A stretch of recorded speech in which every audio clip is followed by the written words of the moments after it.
Welcome to this week's episode of Let's Talk Dog Business, when we bring in the amazing Will Polston, talking all things mindset and getting you to think of your North Star.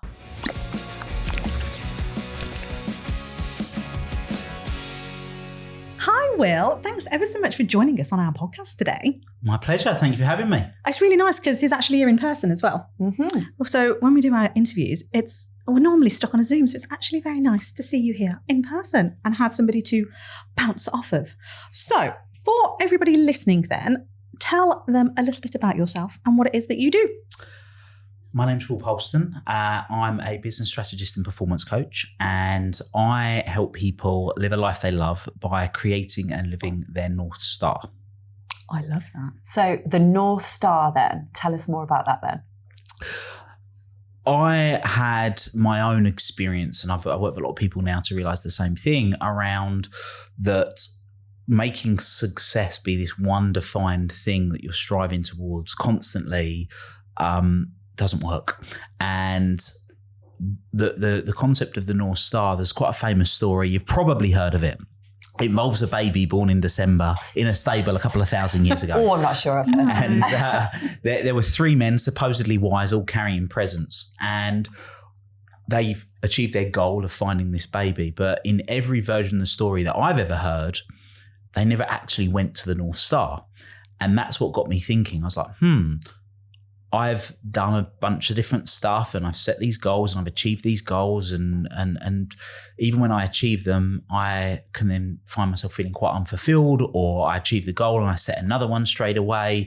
And it just gave me this idea of, well, what if you never actually achieved the goal? What if you just had this thing that was the guiding light that you followed, but you accepted you were never going to achieve it? So in Buddhist philosophy, they talk about sort of focus on the process, detach from the outcome.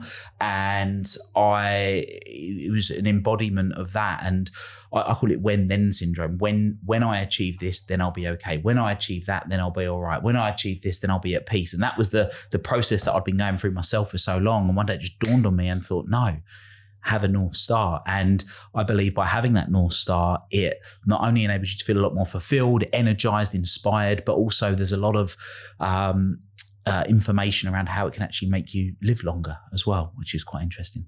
So can you tell us a little bit about what led you to do what you do now? Yeah, absolutely. So I'll give the short version.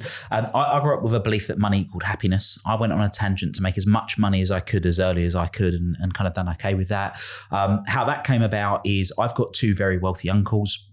One's a billionaire, one's a multimillionaire, and my dad used to work in London, hated his job. He used to get up at 5 o'clock in the morning, get home at 7, 8 o'clock at night, and he'd bring the stress and the frustration of work home with him. And I don't know if you can relate to this, but he's one of those people where he'd walk in the room and you could just sense this energy that you just don't want to be around. And that's what it was like for me. And one day I come home from school, I was about 10 years old, and I remember thinking, this is weird, why is Dad home? And it's because he'd quit his job to set up a business with one of my uncles. And when I first knew about it, I was like, oh, this is great. Yes, Dad's going to be just like Uncle Steve. This is going to be amazing, because Uncle Steve was charismatic and full of energy. Anyway, long story short, a few months went by and that business never ended up starting. I'm one of four. I was the eldest of four at 10 years old. And then I witnessed my dad fall into what I would perceive as a depression. Slept in a separate room to my mum, curtains shut all day, didn't leave the house, all the stereotypical stuff. And then at 11 years old, I just connected the dots and it was obvious. Uncle Mark, billionaire, really happy. Uncle Steve, multimillionaire, really happy. Dad, when he worked in London, all right, he was stressed and frustrated, but he's happier than he is now where he doesn't have any money. So I became that kid buying and selling and ducking and diving and doing whatever I could at school. And then eventually got working in financial services. I stumbled across personal development. The more personal development I did, the more money I made. And that went on for some years. And then I went to an event with a personal development authority, a guy called Tony Robbins, 11 years ago. And that's where I had what I call my lightning moment. And bam, it just hit me. And I cried my eyes out for about 15 minutes because in that moment, I realized my real driver was not money. It'd never really been about money. What it was really about was my dad, and how my dad hadn't achieved certain things he was capable of, and the impact that had on him, on my mum and me and my family and a whole host of other people. And I vowed in that moment, I don't want anyone else to go through the suffering that he went through and we went through, and a bunch of other people, arguably, as a result of that. So from that moment on, I've just been obsessed with anything to do with human awareness, human potential, human behavior, to enable other people to achieve their full potential, live a life they love, and have what I call the ripple effect, which is when they achieve their full potential, it benefits not only them, but their family, their friends, their community, society, humanity, and the universe. So yeah, that's why. What a story. I've got like a funny feeling, like I feel a bit emotional off the back of that. It's... I love how you just say like you stumbled into personal development as well. So I genuinely feel like for our audience of dog trainers and professionals that are listening, I don't know the answer, it's my gut feeling, that personal development doesn't necessarily enter anybody's radar. I think it's one of these things, like you say, like you stumble into it, and I don't even know how I stumbled into it. I think it was actually through someone going, I'm supposed to be going on this course, but I can't make it. So can you go instead? Because it's right round the corner from you. You might as well just use the ticket. And I was like, of course, it's free. I'm going. And then from then, I was like, fuck my life. Like nothing has been the same since. Yeah, it's it really is one of those in the Matrix, like the red pill or the blue pill. It really is one of those moments. Is once you get your mind open to it, and I think so many people, the majority of us have gone to school and we've had a schooling, but most people hate schooling, but they think they hate education. And it's when they realize, no, they don't hate education. They just hated schooling. And once you learn about education and learn how it can benefit you, because the honest truth is, the reason how I got into personal development was somebody said, if you read this book, you will sell more. And it was a book about how to use something called neuro-linguistic programming in selling. And I remember reading this book and going, oh my God, this is just gold, because I could use it, because back then I still had this belief that money equaled happiness. And I was like, this is amazing. So I was immersing myself in more and more and more of it. And then what happened was I read a book called The Secret. I love that book. Yeah. Right, okay. So it's funny because it can go one of two ways. People either love it or they absolutely hate it. Oh, what a load of rubbish. But so I read this book called The Secret, which is about the law of attraction, written by a woman called Rhonda Byrne. And what was fascinating when I read that, so I must have been, I think, about 19 years old. And what was interesting for me was I then became conscious of the things I'd been doing unconsciously. So I had been applying the law of attraction without realizing that there was even a name for it. So I was like, oh, that's really cool. I've been doing this. I had all this evidence of how I knew it could work, so I could apply it more by just honing the skills and working out the nuances and doing that. And yeah. Wow. I have no words, because This is rare. It's rare. I think because I'm enjoying the conversation so much, because personal development is something that's really close to our hearts. And it's something that I think unknowingly, really, isn't it, that we are trying to bring awareness to other dog professionals because of how much it's impacted our lives, and how much we can see that it then, like you say, like you're not necessarily looking at it just from the money point of view, but we're impacting the dogs that we end up getting into this industry for by connecting with the humans and doing all of this stuff and just living a much happier, calmer doesn't feel right for me, but that happier, more fulfilled life. Yeah. And it is that ripple effect, isn't it? Like you talked about, it definitely will, because if you feel like that, then it's going to spread to the people that you work with. Yeah. And they're going to spread it to people that they're around. Yeah, as well, without a doubt. And I think you've hit the nail on the head. I mean, you can use personal development to have more money. You can have personal development to have more time. You can have personal development to have less stress or more peace, or however you want to phrase it. And if you were to ask most people, do you want to have more money, more time, more peace, or less stress? They're going to go, well, yeah. And you go, well, this is what you've got to do then. They go, really? Is it as simple as that? And I mean, if you learn it and apply it, because of course just learning it isn't going to wash, but it's transformational.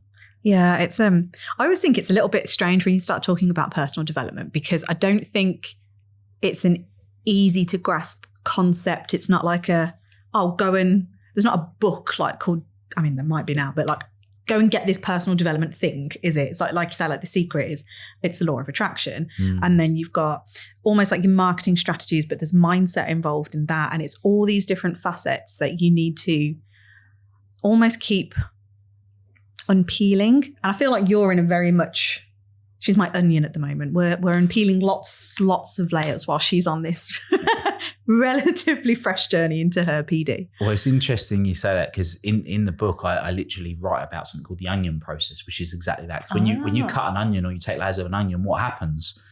You know, the old waterworks come on. That's me at the moment. I'm telling you. And as we unravel these layers, and I think of these layers are all of this stuff that we plaster on. And it's when we start peeling these layers off. Yeah, sure, there's some emotion from time to time, but what we're doing is we're getting to that truer and truer version of ourselves. Whereas an onion, you know, you first see an onion, which it's got all the brown skin around it, and then it's not quite brown, but it's more juicy. You know, it's not really dry and crispy, and gradually, and then you get to this sort of pure white, and that's really what we're doing.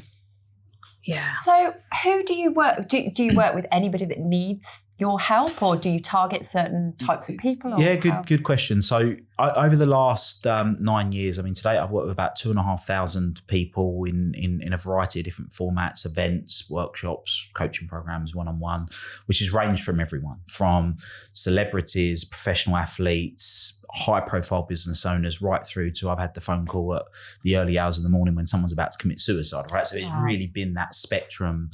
But the majority of people that I work with these days are entrepreneurs, business owners that are looking at leveling up their life to some degree. And I'm an entrepreneur myself, so I sort of live it, I breathe it, and I can definitely relate to that. But really, it boils down to wanting to help people. I think my belief is that success, however you define success, is 80% mindset, 20% skills and mechanics. So if you can get what's going on up here, then the rest, I'm not going to say is easy, but it can be simple. And that I think is the part that the majority of people battle with. They haven't grasped it because they haven't learned it. Yeah, I would absolutely 100% agree. Because when I came into, I'm fairly new to the business world, really, like considering I've run a business for a long time, but I didn't run it very well. So I now know how to do it. And now we teach other people how to do that as well. But I came into like the business mastermind we're in. I remember seeing personal development days on the agenda and thinking, what's that about? Like, what? And I really belittled it when I saw it. I was like, well, that's not really going to be relevant to me, is it? I just want to learn all about this business stuff. And oh my God, like it's just, for me, that's 80% of the learning is about that mindset and personal development work. And I've changed so much as a person, haven't I, since? And it has been a struggle with home relationships and people around me because I look at things totally differently now, in for the better. But there's people that have got that very closed mindset. And now I'm like, oh my God, if only you could be opened out to this world. Like your possibilities would be so much more. The crabs. Yeah. Are you familiar with a crab bucket? So if you put a crab in a bucket. That's a really random thing. Like when I speak to me, have you ever had crabs in some awkward, do I put my hand up? Don't I put my hand up? If you put a crab in a bucket, a crab will just climb out the bucket. If you put more than one crab in a bucket, when one crab tries to climb out, the other crabs will pull it back down. So then they all die. Whereas if they just let it, they'd all get out and they'd all live a free life. And I think it's a perfect metaphor for what can happen in life. And what tends to happen is that, like you say, you might have one person, whether it's a family member or a friend or someone that enters into this personal development journey and goes and starts doing things in a different way. What other people perceive is that, oh, well, I'm losing them. Yeah, they're leaving. And there's a lot of stuff that gets spoken about in the world of personal development, which I personally don't agree with, which is they call it cut away the dead wood. Right? Cut away the dead wood, get rid of the, and I just think, well, no, I quite like my other, all right, they may not be all into personal development friends, but my rugby friends, I still really like hanging out with them. I still like doing stuff with them. So rather than just cut them out, I think about diluting them. So I just spend more time with the people that I want to be spending time with, maybe people with the interest in business or the interest in personal development. And I still see my other friends, but just I'm diluting them with the other people. Sometimes it's not just friends, it's family members as well. So I can spend more time immersed with those people and then still have the common interest with others. And if people really are keen, then if you're that person that's that guiding light and they're going, wow, you seem different, you're acting different, you're taking things in your stride, people will notice it. And after a while, they'll go, that stuff that you've been doing, just tell me a little bit more about that. And they want to know.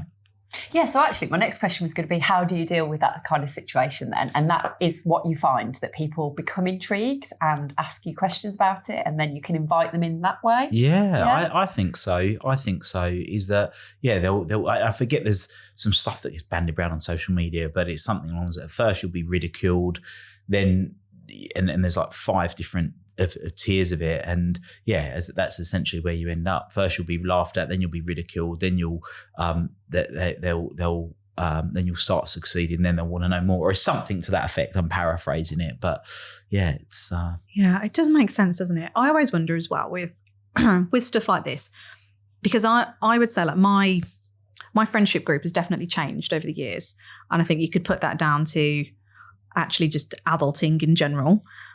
I could put some of it down to becoming a parent, like being the first of my friendship group to do that. And then also entering this world. Sounds like really elusive, doesn't it? It's like this secret society. Yeah. Come the outside, to we're the inner and the outside. Yeah, it's really people weird. Go, it does feel, you can see why I think some people might feel it's a bit cult. Yeah.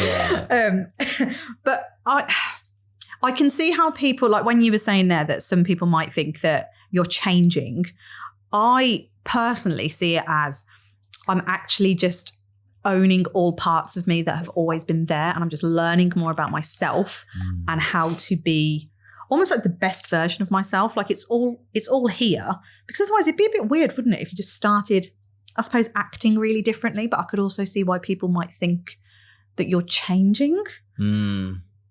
So, which is why I quite like your North Star idea around it, because it's like, well, actually, that becomes the thing that, I don't know, like my interpretation when I hear North Star is that, that's what's guiding me. That is my guiding light to get wherever it is I'm going. I haven't got a fucking clue, but I'm heading in a direction because that's where I'm being pulled. And that's it, yeah. So I think of the North Star as this mission.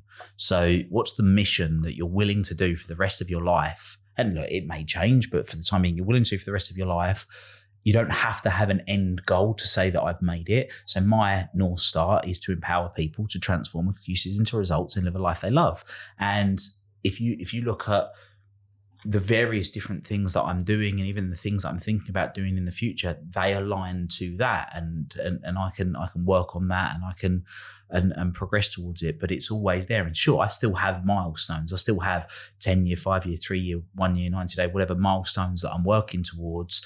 But it's directionally, I know I'm going in where I want to be going. And there's a bunch of different ways that we help people create it, but living aligned to your values and just making sure that you're doing things that are true to you. Because as you said, it's about unlocking your full potential. For me, I think there's a the idea of living the same year over and over and over again for 10 years, and then in 10 years' time, just having not progressed or developed in any way. That for me is just hell.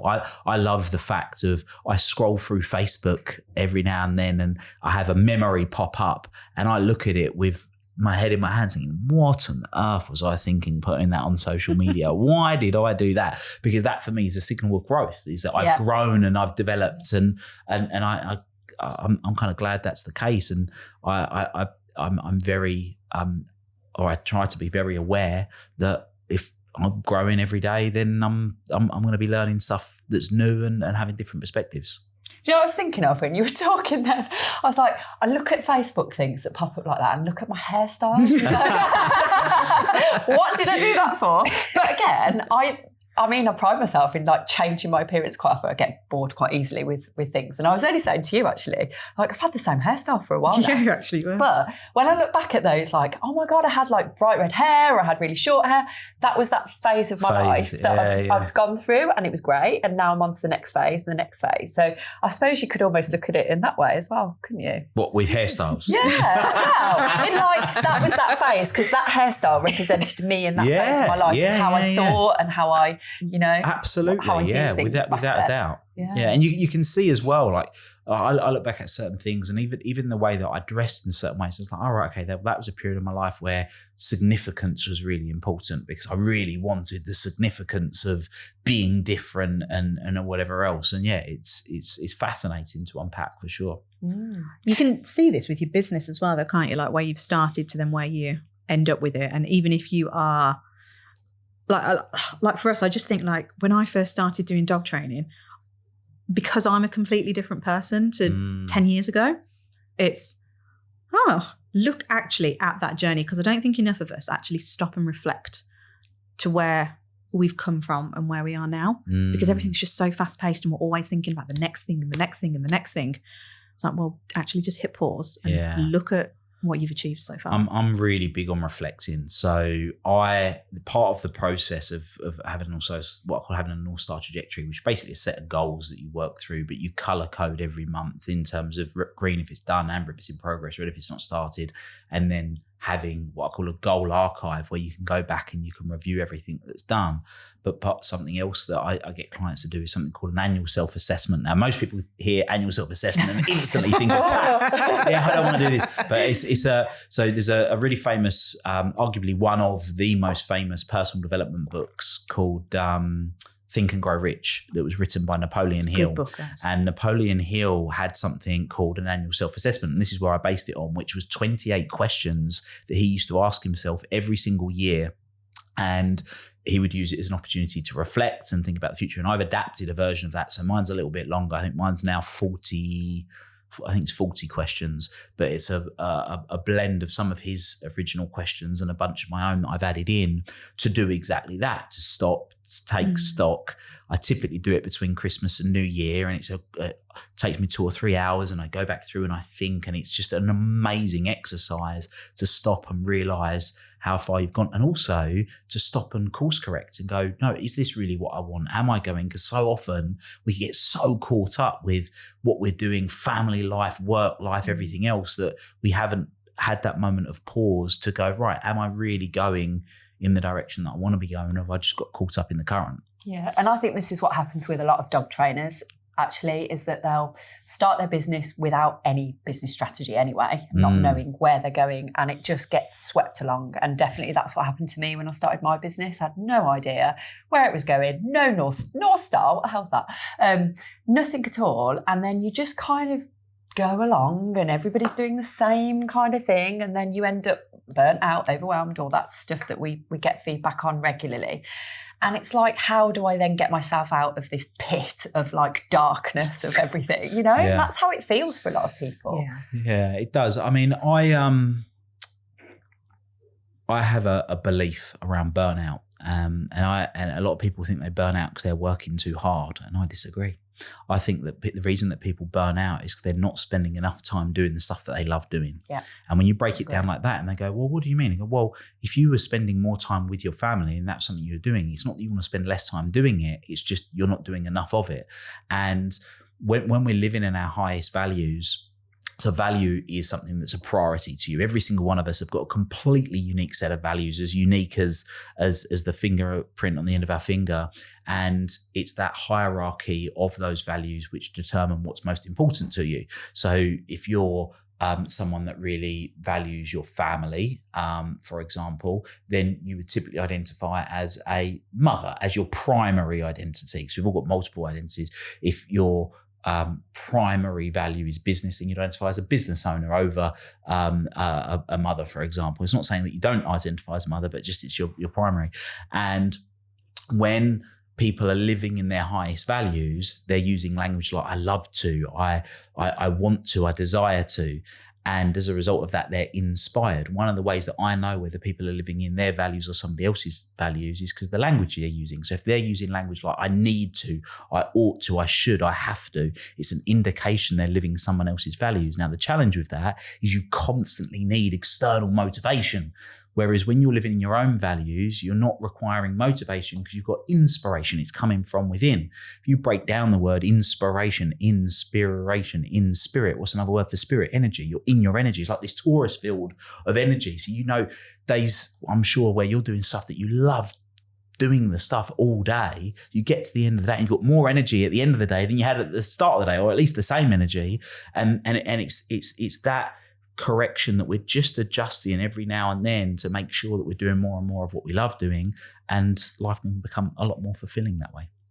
Well, this is so relevant to us at the moment with this business, because I think, like we were saying before we started this, that it's gone very big very quickly, and it's still on a very big growth period anyway, trajectory. But we are getting comments of, you're working too hard, you're doing too much, you're going to burn out, and it's because, and I know from my perspective, it was because I was in that phase when I was on my own and I had no clue and I was doing what I thought I could just do and I knew nothing different. And I did burn out, and I got to that point because I was doing the things I hated. Yeah. And now we're doing something we absolutely love. And we say it all the time, it doesn't feel like work. It feels like this mission that we've got to change this industry, to make it amazing again, and to bring everybody with us on this journey is so big that it never ever feels like work. Yeah, and we can a lot of that. do it day in, day out, and never get sick of it. And that's the North Star, right? Because I talk about having a mission in life that's the equivalent of trying to empty the sea with a spoon. It will just be so big you're never going to do it, and it sounds like that's what you're doing, and that energy exudes through you, and other people start noticing it and they get energized by it, and then all of a sudden there's people going, well, I want to be part of your world, I want to be part of your community, I want to know what you're doing because I want some of what you're drinking, and that's what creates that ripple effect. Yeah, it's you can see how it really applies to your business though, don't you? Like when you own all of it and you love all of it. We did an interview actually with Rob Moore a few weeks ago, and he said you can't love parts of your business. It's exactly the same like a relationship. You can't just love one part of them and then decide to commit to them for the rest of your life because that one bit that you love. Like you have to embrace the whole thing.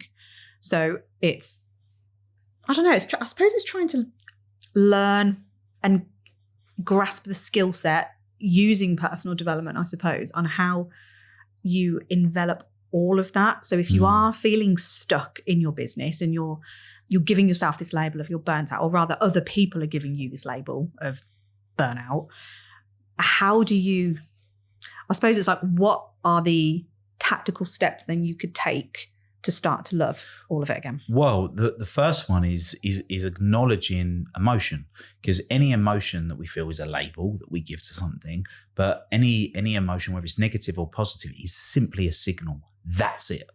So any negative emotion, if someone's feeling burnt out, frustrated, stressed, it's simply a signal to do one of two things: think differently or act differently. And I forget the person who said the quote, but if you don't like something, change it. And if you can't change it, change the way you think about it. Well, you start with, well, what do I need to change? Is it something that fundamentally is wrong, or structurally I'm doing something wrong? Or is it the thinking? And that's where having someone like you both to work with, for people that are listening to this that are in your industry, having you guys to be able to go to and learn, because sometimes I do believe, and look, I'm I suppose the mindset guy. A lot of people come to me around mindset. Sometimes it isn't always about mindset. Sometimes there is something fundamental that needs to change. If I really want to see the sun rise, it doesn't matter how fast or how far I run west. I can give myself all the positive affirmation and everything in the world. I'm never going to see the sunrise, because I need to act differently. I need to turn around and run the other way. But sometimes the mindset thing is a case of, well, which one is it? And you can do a lot of deep reflection, or you can get a great coach, a great mentor, and they can help you realize that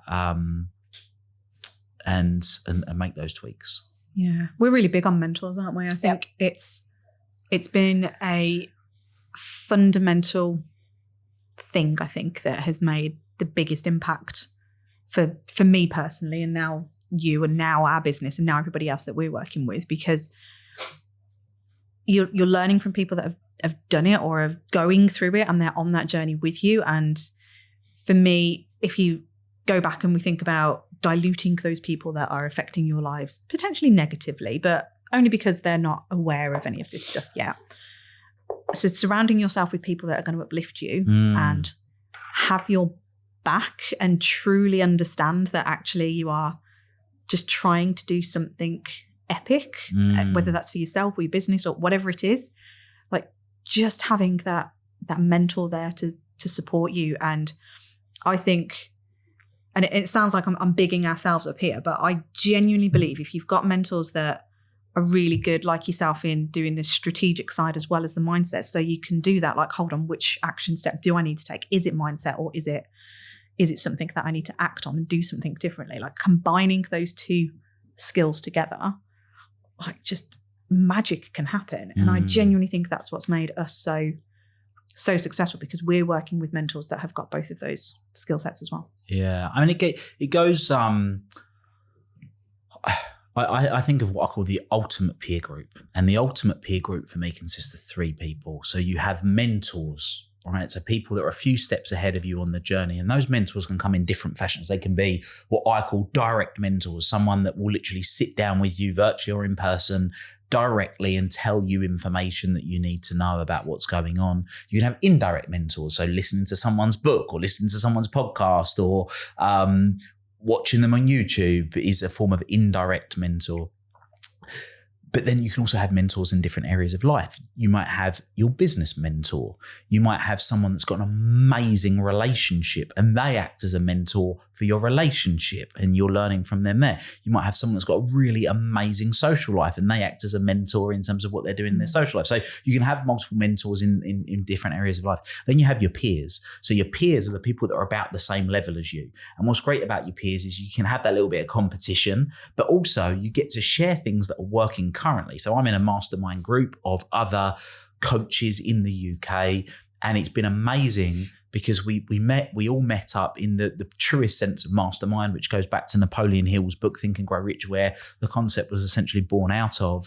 And they are there and we're all sharing what's working. So we're coming from this place of collaboration over competition. We are literally all in competition with each other, but we're just putting everything on the table and having those conversations, because you're then also learning what's current. Because sometimes if you're working with a mentor that is too much further ahead than you, and that might be too much further ahead because they were doing it 20 years ago, then times can change. Sometimes the level's different. You know, if you're just starting a construction company and then your mentor runs a construction company that's doing 50 million quid a year, it's going to be very different. And then the final one, so you've got mentors, you've got peers, and then the final one is mentees.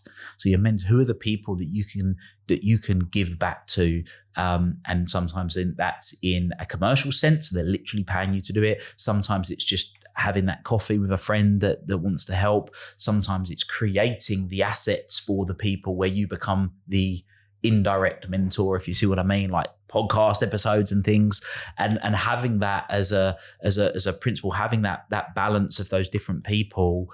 And it's not got to be a third, but just having a balance can be really powerful.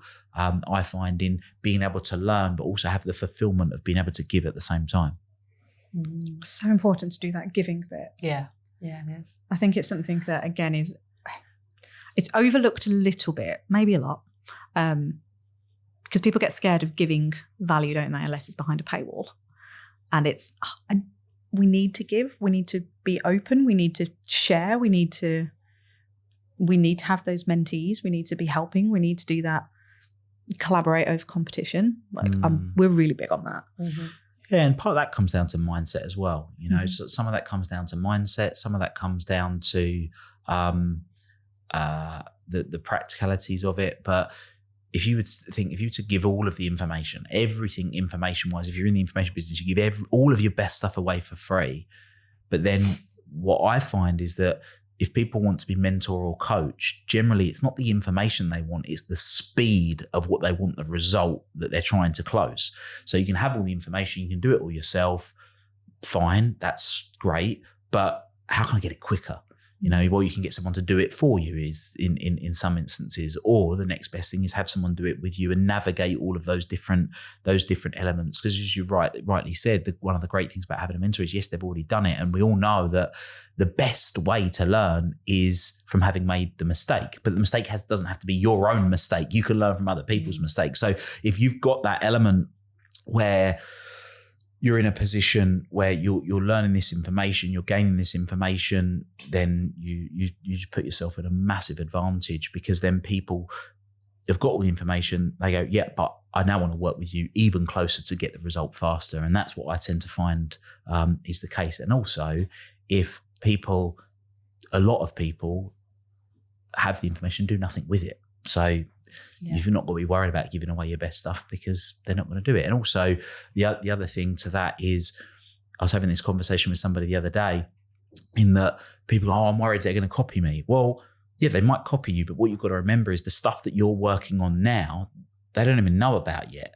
So whatever they're copying, they're always going to be copying where you were, not where you're going, because the stuff that you're working on, that you're still formulating in your mind, that you're not talking about because you haven't even got it clear in your own head yet. So they're just learning about all of your older stuff, even if they are just taking that information and copying you, or just taking the information. So yeah, and they'll never be you anyway, will they? Like, people work with people choose us, or they choose someone else, and we could be doing something similar to them, and it's a choice. So I think definitely is that kind of giving thing, which is very sort of scarcity mindset in the industry that we're in, and I'm sure many others, isn't it? It's that kind of, I can't give this away, I can't let anyone know this because it will open myself out to be vulnerable, and then look what I could lose. And that's something quite common. So, I mean, how would you, if someone has that kind of thought process, what would your advice be on how to great question. deal with that? One of them is understand. So there's certain universal laws, and one of the universal laws is the law of reciprocity, which some people call karma. What you put out, you get back, right? So if you think, well, if I'm going to come from this place, I'm going to give, and give unconditionally as well. That's the key. If I give unconditionally, there's an element that's going to come back. So it's truly understanding one of the universal laws, which is it's a principle that people can live by. So first of all is understanding that. And I think once you have that belief and you believe, well, hold on a minute. So you're saying the more I give, the more I'm going to get. Well, yeah, if it's done unconditionally. If you look at some of the people that have gained the most in life, is because they've given. Most of the people listening to this, in some way or another, are working with dogs, right? And if you think of a dog loves unconditionally. Well, how many people love their dog to bits? Well, they love their dog to bits almost always because the dog unconditionally loved them first. Yeah, and as a result, then the dog gets the love back. And I think a dog's actually a really, really, really good example of the dog just loves 24/7. It's always happy to see you. It's always there. And as a result, you want to pour back into it. Yeah, it's a good way to look at it. It's a good way to look at it. I like these analogies where people bring dogs into it. It's clever. Yeah. No, okay. So I think I'm trying to put my head back into like being trained, as in a dog trainer mode again then.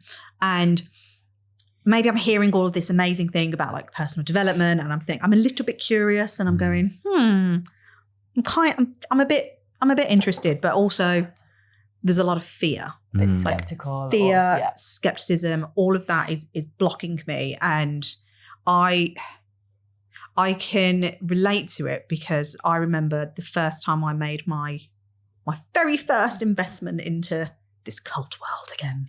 It's weird, isn't it? Like this world. I can't get over it. Now I'm saying it out loud. It's just weird. But I do remember my first investment into a mentor, and it was a substantial amount of cash. I think it was the best part of 10 grand. And I'd never done anything like that before. And I was like, oh my fucking God. I didn't even tell Darren, my husband. I made out, because that was off the back of me going to that free thing that I'd got the ticket to. And then I got sucked into it when I was there. I was like, oh my God, like I need this in my life, because I think I was just ready for it. So for me, actually, that was the universe definitely telling me that I needed to go there. And I remember going back home and saying like, oh, so they did this thing and I'm going to stay with them for a while. And he was like, all right, okay. And I actually bullshitted. And it was my mate Emma who gave me that ticket. I was like, Emma's paid for it though. Oh, you didn't. Oh, I totally Joe. said, Emma's paid for it, because I think we were thinking about doing something business-wise. So I was like, yeah, she's got cash. She can do it. And I just took. And he knows me inside out. So he's like, yeah, I'm just going to call bullshit on that. Like, I know you've done it. And I'm like, yeah, okay.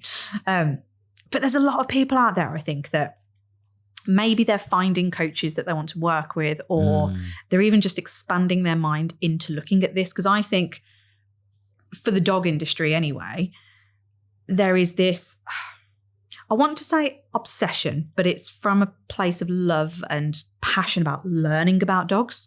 Yep. So there is lots and lots of investment that goes into dog knowledge. Like I really want to, pretty much like how we geek out on all the personal development stuff. Yeah. It's exactly the same, but learning about dog behavior. Yeah. So switching it into going, right, I need to learn all the stuff about dogs. Right. Into. It's a really, really, really good point. And one of the exercises that, I'm going to talk to you about fear first of all. So you said about fear and what stops people. So all fear, every single fear that anyone ever has boils down to one or two things, which is fear of gaining something that they don't want or losing something they do. All right. So that's all fear will boil down to one of those two things.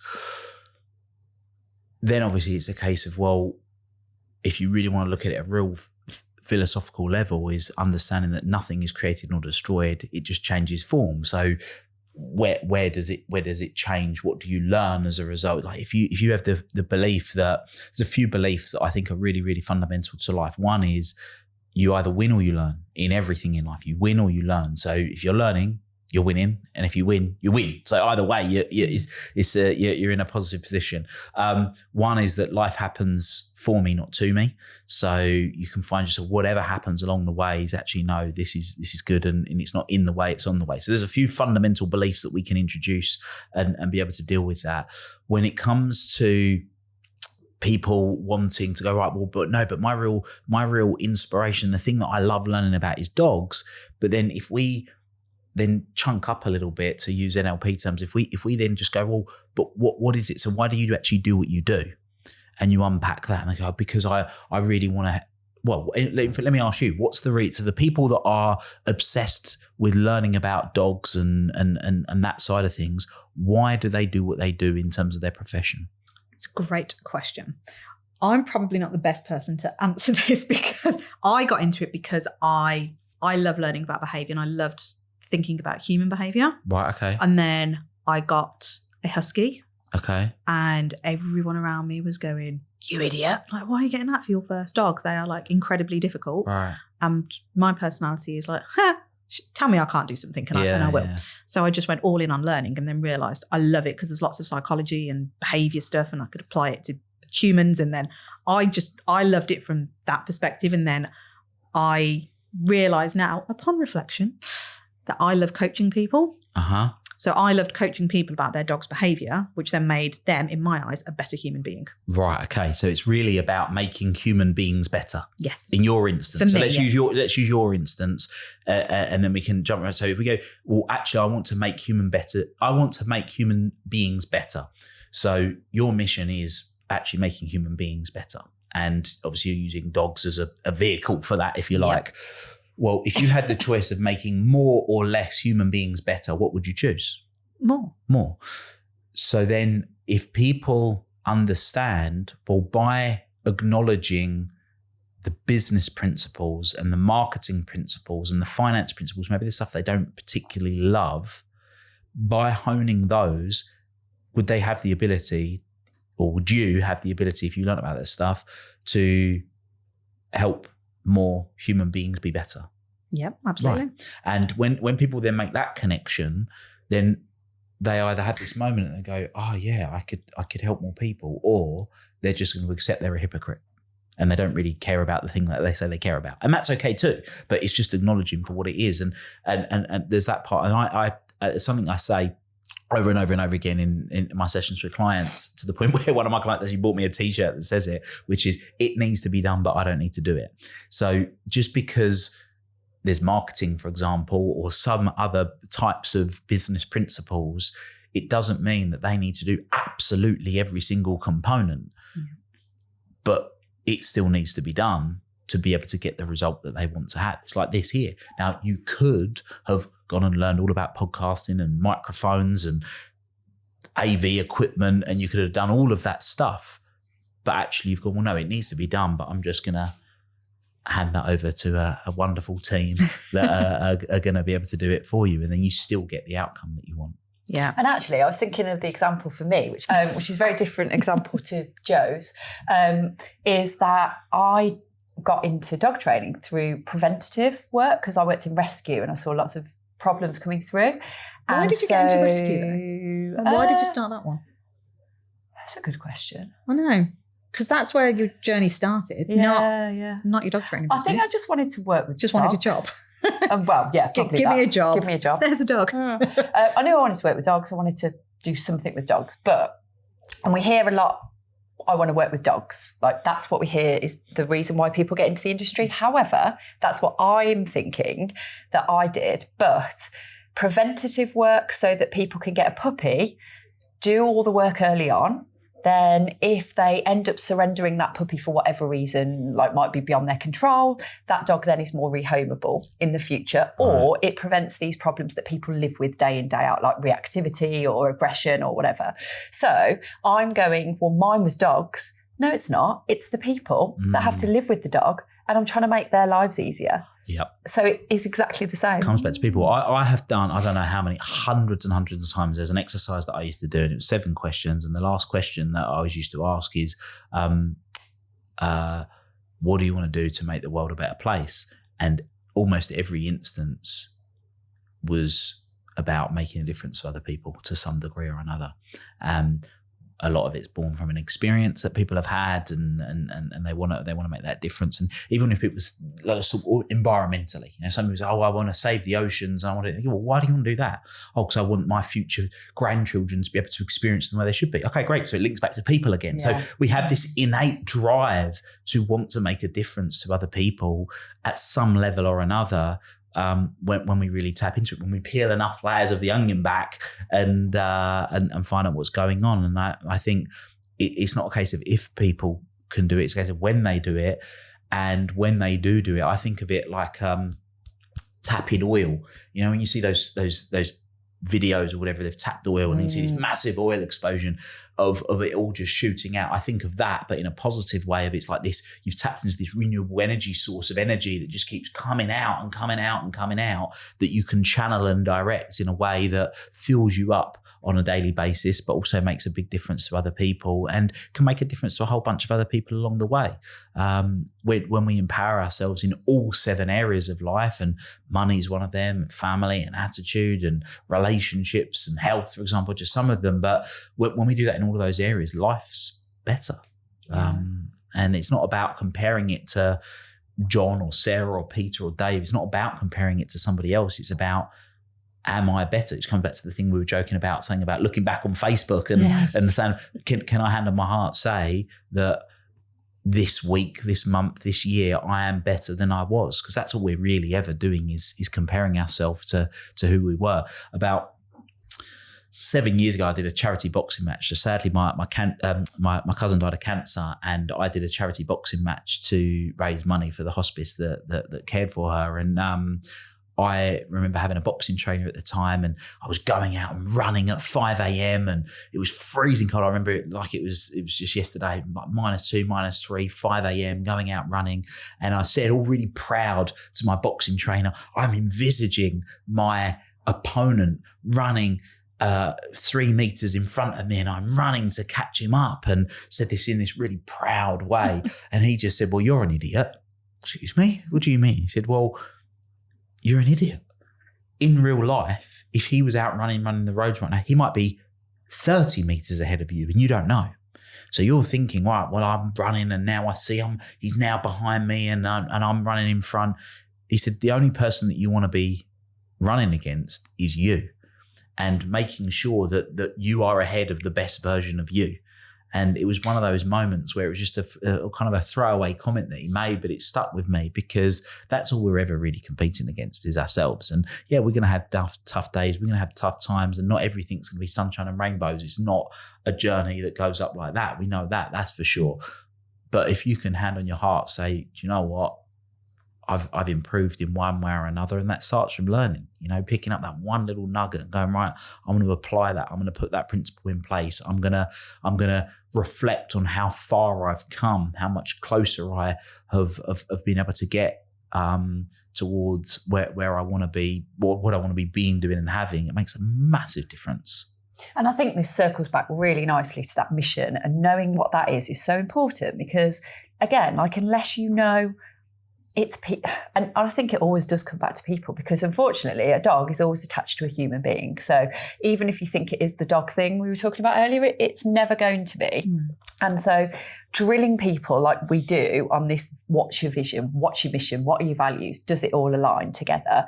It's so important in that respect, isn't it? Because if you don't know you're truly, honestly helping the humans, how can you put everything in place to be able to help them in the best way you possibly can anyway?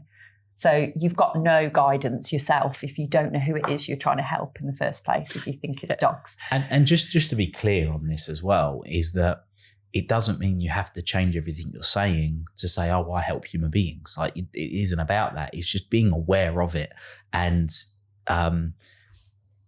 there's the sort of the marketing term, sell them what they want, but give them what they need, right? Oh, my dog's being a nightmare and and I don't know the first thing about dog training, but what I have learned through other mediums is that it's almost always never the dog, it's the person, right? So you go, oh, my dog's a nightmare, my dog barks all night, my dog's aggressive, and you're thinking, all right, okay, cool, right, so we know what we need to do with you then, and you're working through it. But it's being able to connect with people in a way where they understand that. And in a lot of instances, and that's really where personal development comes into it. I've got a few mentors and they've said to me, Will, just selling mindset, selling personal development is tough because it's not the thing that people want. Generally speaking, people either want more wealth, they want better relationships, they want better health. Well, if you can focus it on one of those three and then you weave the personal development stuff in, then great. But yeah, I think it's very interesting. I'm sure there'll be lots of people listening to this going, I've come on to listen about dog training. But why are we talking about mindset and all that good stuff? But hopefully there's been something that someone takes away and they can apply and look at. But yeah, I mean, for me, we spoke about sort of transformation very early on when with what I'm trying to do. I'm trying to learn all this stuff. I'm an obsessive learner. The whole way up, I've been listening to an audiobook on 2 times speed. I love learning the as much as I can, but it's distilling that down so that it's not just information. It's information that can truly create transformation. And the only way that's going to happen is by people actually doing something differently. There has to be something that's done differently. And sometimes that's about doing more. Sometimes that's about doing less. Peak performance is a subtraction game. So the equation performance is equal to your potential minus interference. What's the interference that we need to get rid of? Is it sometimes the internal voice up here, or sometimes it's actually physically doing stuff differently? But yeah, I could talk to you all day. I'm loving this conversation. I love it because I genuinely, and I know I said it earlier, but I genuinely don't believe that dog trainers register this at all. I think we're so consumed with, like we've said, that dog knowledge.